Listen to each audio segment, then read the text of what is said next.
আসসালামু আলাইকুম এভরিওয়ান। আজকে একটি ক্যানভাসে কাবাঘর আর্ট করব।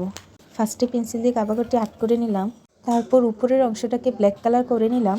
এবার মাঝের অংশটাতে গোল্ডেন কালার দিয়ে দিচ্ছি। এক এক করে সবগুলাতে দিয়ে দিব।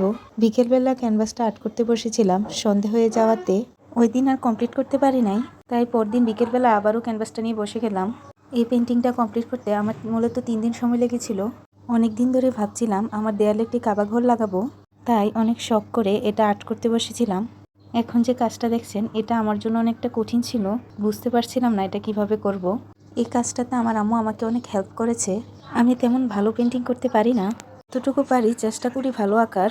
এই পেন্টিংটার রেফারেন্স পিক আমি নিউজপেপার থেকে নিয়েছিলাম। কথা বলতে বলতে পর্দা আঁকা শেষ। এখন নিচের অংশটুকু আঁকবো। খয়েরি কালারটা দিয়ে ইটগুলো এঁকে নিব। এভাবে 2 থেকে 3 সারি ইট আঁকবো। তারপর ডার্ক কফি কালারটা দিয়ে এটা হাইলাইট করে নেব। এটা আঁকা শেষ হয়ে গেলে আমি অফ ক্যামেরায় স্ট্রাকচার প্রেস দিয়ে কয়েকটা ফুল এঁকে নিয়েছি। ফুলগুলো শুকানোর পর এবার এটার উপর রং করতেছি। এবার এই ফুলগুলোতে লাল এবং গোলাপি 2 কালারের ফুল এঁকে নিয়েছি।